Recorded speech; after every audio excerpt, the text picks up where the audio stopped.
Hi అండి. కార్తీక మాసం ముందే మన శైలజ గారికి మాట ఇచ్చాను. మంచి చికెన్ రెసిపీ అయితే చేస్తానండి మీకు అని. చికెన్ ఫ్రై మా ఇంట్లోని సూపర్‌గా చేసుకుంటామండి. అది నేను మా తోటికోడలు కుమారి దగ్గర నేర్చుకున్నాను అనమాట. నేను వాళ్ళు ఫ్రై చేసినప్పుడల్లా మా స్టైల్ చూపిస్తాను అని చెప్పేదాన్ని. అయితే ఒక్కసారి చేసి చూపించండి అంటే, ఈలోగా కార్తీక మాసం రావడం, ఆ టైంలో మేమెవరు నాన్ వెజ్ అన్నది మేము వండుకోలేదండి. అందువల్ల ఇప్పుడు వాళ్ళని పిలిచాను. వాళ్ళకైతే తెలీదు ఎలా చేస్తాను ఏంటి అనేది. ఇప్పుడు రెసిపీ అనేది మొత్తం చేసేసి వాళ్ళని పిలుస్తాను. రివ్యూ ఎలా ఉంది అన్నది శైలజ గారే చెప్తారు, చూడండి.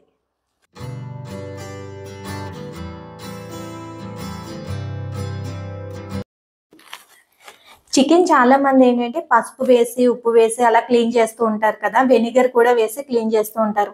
అంటే చికెన్ ఆ నాన్ వెజ్ స్మెల్ అనేది ఉండకూడదు అనేసి క్లీన్ చేస్తారు.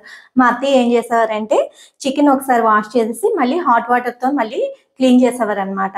అలా చేయడం వల్ల ఏంటంటే కొంచెం ఆ చికెన్ నాన్ వెజ్ స్మెల్ అనేది తగ్గుతుందని చెప్పేసి అలా చేస్తూ ఉండేవారనమాట. ఇది నేను క్లీన్ చేసుకొని కొద్దిగా సాల్ట్ వాటర్‌లో అయితే ఉంచానండి ఓ పావుగంట సేపు. ఇలా ఉంచడం వల్ల ఏంటంటే మనం ఫ్రై చేసుకున్న బిర్యానీస్‌కైనా చికెన్ పీస్ అనేది చప్పచప్పగా లేకుండా కుకింగ్ కూడా బావుంటుందనమాట. ఫ్రై కోసం కడాయినైతే పెట్టుకుందాము. దీంట్లోని కాస్తంత ఆయిల్ వేసుకోవాలి. ఆయిల్ కొద్దిగా హీట్ అయిన తర్వాత ఒక 2 ఉల్లిపాయలు ఇలా చిన్న చిన్న ముక్కలుగా తరుక్కోవాలి. ఇవి వేసుకోవాలి. ఆయిల్ కాస్తంత ఎక్కువే పడుతుందండి. దీంట్లోని ఒక 4, 5 పచ్చిమిరపకాయలు కట్ చేసుకొని వేసుకోవాలి. అలాగే కొద్దిగా కరివేపాకు.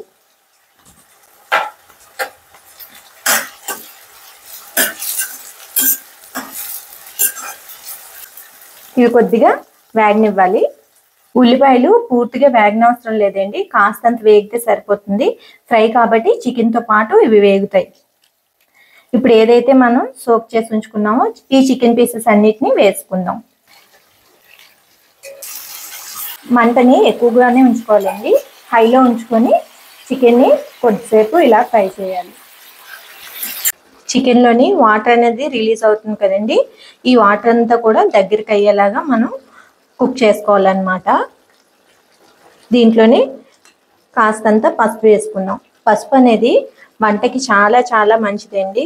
యాంటీబయాటిక్ కాబట్టి మనకి హెల్త్ పరంగా కూడా మంచిది. ఒకసారి ఈ పసుపు అంతా చికెన్‌కి పట్టేలాగా కలిపేసుకుందాము. దీంట్లోని ఇప్పుడు సాల్ట్ కూడా వేసుకుందామండి. అంచనా ప్రకారం వేస్తున్నాను. నాకు చేత్తో సాల్ట్ వేయడం అలవాటు అనమాట. ఇది మ్యాక్సిమం సరిపోతుంది. చాలకపోతే కాస్తంత వేసుకోవచ్చు. ఫ్రైకి ఎప్పుడైనా అండి చికెన్ ఫ్రైకి సాల్ట్ కాస్త తక్కువగా ఉన్నా బాగుంటుందేమో కానీ ఎక్కువైతే అంత టేస్ట్గా ఉండదు.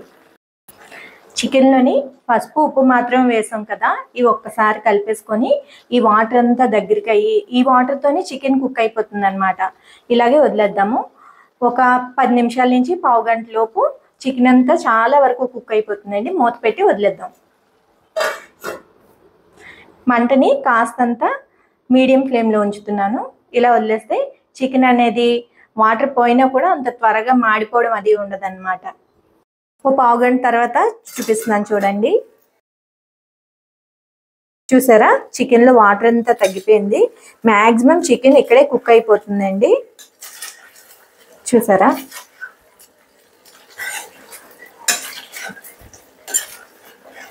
ఇలా ఫ్రై చేసుకున్నాం అనుకోండి మీకు చికెన్ అనేది సాఫ్ట్గా ఉంటుందన్నమాట. అంటే గట్టిగా ఉండడం అలా ఉండదు. చికెన్ సాఫ్ట్గా ఉంటుంది. ఇప్పుడు టేస్ట్కి తగ్గట్టుగా కారం అనేది యాడ్ చేసుకోవాలి. ఒక 1.5 స్పూన్ నుంచి 2 స్పూన్స్ వరకు మన కారాన్ని బట్టి వేసుకోవాలి.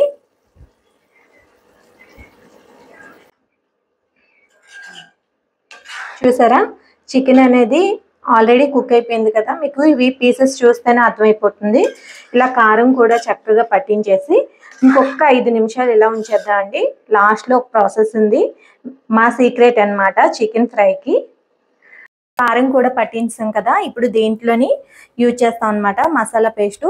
ఈ మసాలా పేస్ట్ అనేది నేను చాలా వాటికి మాక్సిమం ఇదే యూజ్ చేస్తానండి. దీంట్లోని నల్ల యాలకులు, అనాస పువ్వు, యాలకులు, లవంగాలు, దాల్చిన చెక్క, చిన్న జాజికాయ ముక్క వేస్తానండి. అలాగే జాపత్రి, కొద్దిగా జీలకర్ర, అల్లం వెల్లుల్లి వేసి గ్రైండ్ చేసి ఉంచుకుంటాను అనమాట.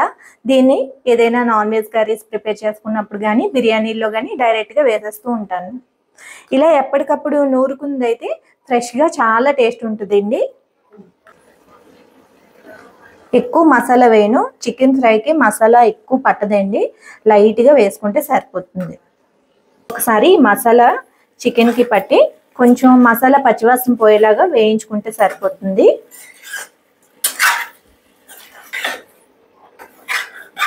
ఇప్పుడు దీంట్లోని డైరెక్ట్గా ఎగ్స్ అనేవి ఇలా చిరిపేసి వేసుకోవాలి.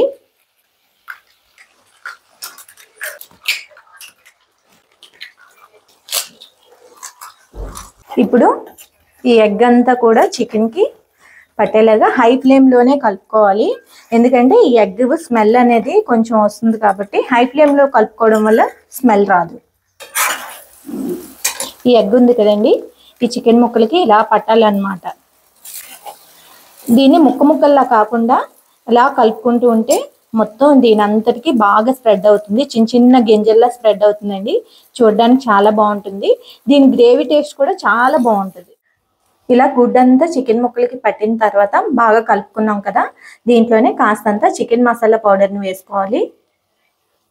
మా తోటకోళ్ళు కుమారి వండేదండి, తన దగ్గర చూసి నేర్చుకున్నాను అనమాట. తర్వాత నేను ట్రై చేయడం, మా రిలేటివ్స్ ఎవరైనా వచ్చినప్పుడు నేను ఇది కుక్ చేసి పెట్టేదాన్ని. చాలా ఇష్టంగా తినేవారు. దీనికి రసం కాంబినేషన్తో తింటే చాలా చాలా బాగుంటుందండి. ఫైనల్గా ఏం చేస్తామంటే ఈ జీడిపప్పు పలుకుల్ని పేస్ట్ చేసి వేసుకోవాలి. వీటిని అరగంట సేపు ముందుగానే నీళ్ళు వేసి నానబెట్టుకున్నాను. దీన్ని ఎంత నానబెట్టుకుంటే పేస్ట్ అనేది అంత సాఫ్ట్గా వస్తుంది అనమాట. ఈ జీడిపప్పుల్ని కొద్దిగా మిక్సీలో వేసి గ్రైండ్ చేసుకుందాం. ఇలాగా వాటర్తో పాటు జీడిపప్పుని ఇలా మిక్స్ చేసుకున్నాం కదా, దీన్ని చికెన్లో వేసుకుందాం.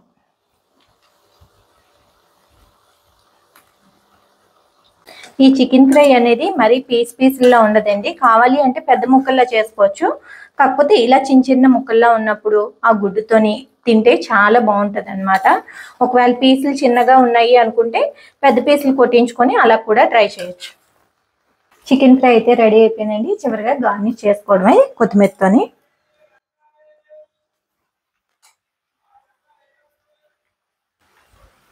కొత్తిమీర వేసేసి ఒక్కసారి కలిపేసుకొని స్టవ్ ఆఫ్ చేసేద్దాం. ఉప్పు కారం అనేది మీరు ఒకసారి చెక్ చేసుకోండి, చాలలేదు అన్నా కూడా ఇప్పుడు యాడ్ చేసుకున్నా కలుస్తుంది. చికెన్ ఫ్రై అయితే రెడీ అయిపోయిందండి. ప్లేట్లో తీసి సర్వ్ చేసుకుందాం.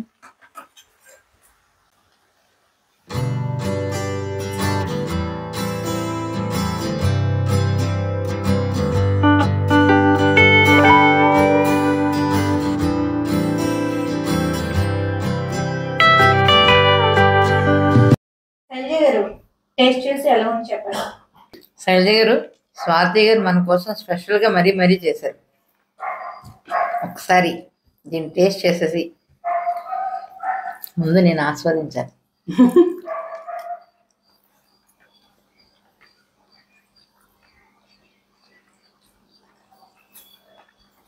చాలా బాగుంది. మనకి ఎగ్ ఒకటి వేసారు కదా, ఆ ఫ్లేవర్ చికెన్ ఫ్లేవర్ చాలా బాగుంది. ఎగ్ బుజ్జి చేస్తాం కదా, అలాగే ఇది ఒక చికెన్ బుజ్జి టైప్ అన్నమాట. చాలా బాగుంది స్వాతి గారు, డిఫరెంట్ గా ఉంది టేస్ట్ కూడా. టేస్ట్ కూడా చాలా స్మూత్ గా చాలా బాగుంది. అండ్ టేస్ట్ కూడా చాలా బాగుంది. మీరు ఆయిల్ కూడా కొంచెం వాడతారు కాబట్టి కరెక్ట్ గా అలా సరిపోయింది. ఫ్రైకి ఎక్కువ అవ్వలేదు, అలాగే తక్కువ అవ్వలేదు. చాలా బాగుంది. బాగుంది. టేస్ట్ లో అయితే సూపర్. కొంచెం నాకు కారం వేసి ఉంటే భలే ఉండేది. మీకు కొంచెం కారం ఎక్కువ, మాకు కొంచెం తక్కువ. మీకు కారం కావాలి అంటే ఇది ఇలానే చేస్తాం, కావాలంటే వేసుకోవచ్చు. ఒక్కసారి మీరు లైట్ గా రసం కానీ చామంతి పులుసు చేసాం కదా, అది కానీ ట్రై చేసి చూడండి. దాంతో మీరు అది నంచుకొని తినండి. నేను ఇది ఫస్ట్ టైం తిన్నాను. బాగుంది. టేస్ట్ చాలా బాగుంది. డిఫరెంట్ గా ఉంది. చికెన్ ఎగ్ వేసి చేశారు కదా, డిఫరెంట్ గా చాలా కమ్మగా, అంటే ఒక డిఫరెంట్ టేస్ట్ మాత్రం వచ్చింది ఏదో. కాకపోతే నాకైతే కొంచెం స్పైసీ ఉండాలి కొంచెం. అదేని మనకి ఎగ్ వేస్తే కొంచెం నీసు వాసన గట్రా వస్తుంది అనుకుంటాం, అసలు అదేం లేదు, చాలా బాగుంది. అలా బీట్ చేస్తాం కదండి, ఎగ్ కలిపాక కూడా మనం వేపుతాం కదా, అలా వేపడం వల్ల టేస్ట్ వస్తుంది. అంటే ఎప్పుడు ఒకలాగే వండుకోకుండా ఇది డిఫరెంట్, పిల్లలు కూడా డిఫరెంట్ గా టేస్ట్ ఇష్టపడతారు.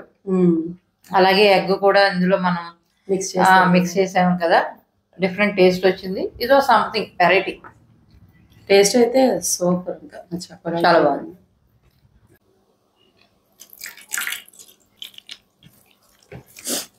చారు బాగుంది, ఫ్రై దాంతో చాలా బాగుంది.